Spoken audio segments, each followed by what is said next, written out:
آپ جانتے ہیں کہ پاکستان کی سیاست آج کل کچھ عدالتی سماعتوں اور عدالتی کارروائیوں کے گرد گھوم رہی ہے، اور آج بھی ایک بہت ہی اہم مقدمے کی سپریم کورٹ آف پاکستان میں ہیئرنگ تھی، اور نیب میں قانون میں جو ترامیم ہوئیں اس پر جو مقدمہ ہے اس میں آج پاکستان تحریک انصاف کے بانی چیئرمین عمران خان صاحب جو ہیں وہ ویڈیو لنک کے ذریعے اس ہیئرنگ میں شریک ہوئے، اور اس ہیئرنگ میں سپریم کورٹ کے جج صاحبان اور عمران خان صاحب کے درمیان بہت ہی اہم گفتگو ہوئی ہے، جس سے کہ یہ تاثر ملتا ہے کہ شاید سپریم کورٹ کے جج صاحبان یہ سمجھتے ہیں کہ حالات کی نزاکت کا تقاضا ہے کہ سیاستدانوں کو آپس میں بات چیت کرنی چاہیے۔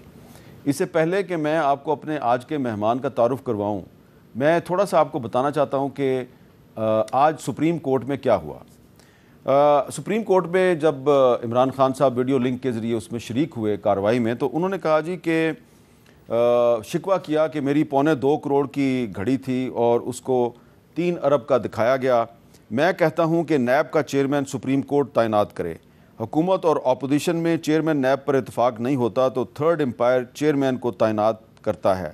نیب اس کے بعد تھرڈ امپائر کے ماتحت ہی رہتا ہے، اور نیب ہمارے دور میں بھی ہمارے ماتحت نہیں تھی۔ یہ آج عمران خان صاحب نے اعتراف کیا۔ اس پہ جسٹس مدوخیل صاحب نے پوچھا، آپ کیا کہتے ہیں، پارلیمنٹ ترمیم کر سکتی ہے یا نہیں؟ تو بانی نے کہا کہ فارم 47 والے ترمیم نہیں کر سکتے۔ تو جسٹس مدوخیل صاحب نے کہا کہ آپ پھر اسی طرف جا رہے ہیں، جو کیسز زیر التوا ہیں پلیز ان پر بات نہ کریں۔ تو عمران خان صاحب نے کہا پاکستان میں غیر اعلانیہ مارشل لا لگا ہوا ہے، دبئی لیکس میں بھی نام آ چکے ہیں، پیسہ ملک سے باہر جا رہا ہے۔ پھر چیف جسٹس نے فاروق ایچ نائک کو عمران خان صاحب کے سامنے کر دیا، اور چیف جسٹس نے کہا یہ رکن پارلیمنٹ ہے، دشمن نہیں، پارلیمنٹ میں بیٹھ کر مسائل حل کریں۔ عمران خان آپ کی باتیں مجھے خوف زدہ کر رہی ہیں۔ یہ مدوخیل صاحب نے کہا حالات اتنے خطرناک ہیں تو ساتھی سیاستدانوں کے ساتھ بیٹھ کر معاملات کو حل کریں۔ تو ایسا لگ رہا ہے کہ جج صاحبان جو ہیں وہ سمجھتے ہیں کہ موجودہ جو صورتحال ہے اس میں کشیدگی بڑھ رہی ہے تو سیاستدانوں کو آپس میں مذاکرات کرنے چاہیے۔ کیا عمران خان اور ان کی پارٹی مذاکرات کرے گی یا نہیں کرے گی؟ آج عمران خان صاحب نے واضح طور پہ کہا ہے فارم 47 والوں سے ہم بات چیت نہیں کریں گے۔ تو ہمارے ساتھ موجود ہیں قومی اسمبلی میں اپوزیشن لیڈر جناب عمر ایوب خان صاحب۔ بہت بہت شکریہ عمر ایوب صاحب۔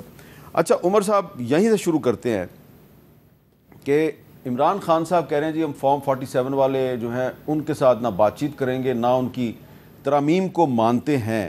تو اگر آپ ان سے بات چیت نہیں کریں گے تو معاملہ پھر آگے کیسے بڑھے گا؟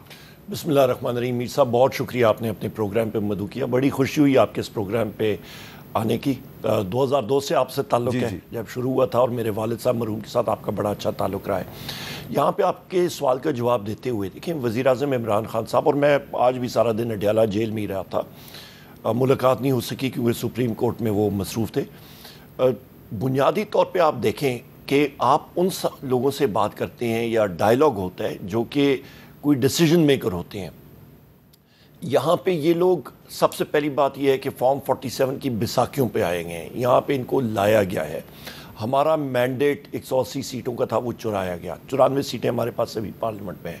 بہت تکڑی اپوزیشن ہے، بہت زبردست اپوزیشن ہے، پر وزیر اعظم صاحب کا موقف بالکل درست ہے کہ ابھی ہم لوگ چاہتے کیا ہیں۔ سب سے پہلے تو بات کرنے کی بات ہوتی ہے، پھر ڈیمانڈ ہوتی ہے کہ آخرکار آپ یا کسی کے ساتھ مذاکرات کریں گے، آپ کی ڈیمانڈز کیا ہیں۔ ہماری ڈیمانڈز یہ ہیں ہمیں اپنا مینڈیٹ جو ہمارا چرایا ہوا ہے وہ واپس دیا جائے، اور اس کے بعد ہمارے خلاف جو کیسز ہیں وزیر اعظم صاحب کے خلاف، پاکستان تحریک انصاف کے جتنے ورکرز لیڈران ہیں ان ساروں کے خلاف کیسز ختم کیے جائیں، اور پھر بیٹھیں بات چیت کرنے کے حوالے سے، اور اس پہ پھر ایک پوری ایک پیکج ڈیل بنے کہ جس طرح کے الیکشن میں جانا چاہیے، کس طرح کا طریقہ کار ہے۔ اور یہ نہیں کرتے ہیں الیکشن، یا پھر ہمیں اپنا مینڈیٹ واپس دیا جائے یا پھر الیکشن کی طرف جانا پڑے گا۔ میں اس کی بھی آپ اپنی اس سٹیٹمنٹ کو کوالیفائی کروں گا۔ کل بھی میں ایک بیرون ملک ایک سفیر کے ساتھ بیٹھا ہوا تھا، اور انہوں نے کہا تھا کہ پاکستان میں، اور وہ بہت بڑا ملک ہے، اقتصادی سسٹم میں وہ بہت تکڑا ملک ہے، انہوں نے کہا جناب کہ ہماری کمپنیز جو ہیں وہ پاکستان میں انویسٹمنٹ سے گریز کر رہی ہے، نہیں آ رہی ہیں۔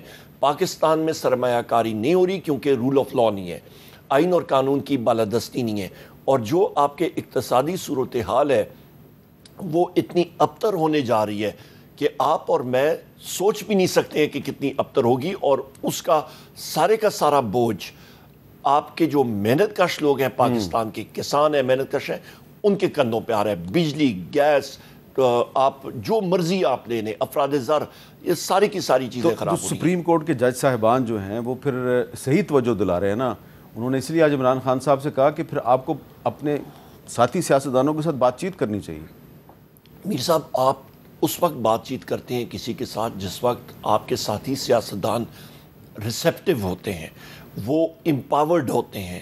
یہاں پہ بدقسمتی کے ساتھ ہمارے ساتھی سیاستدان جو ہیں وہ ریسیپٹیو ہی نہیں ہیں۔ رانا ثنا نے یہ بات کہی تھی کہ عمران خان صاحب کو یا پی ٹی آئی کو ہم لوگ رہنے دیتے تو ہمارے خلاف تو ہم لوگ جیل میں بیٹھے ہوتے یا ہمارے خلاف کیسز نہ ختم ہوتے۔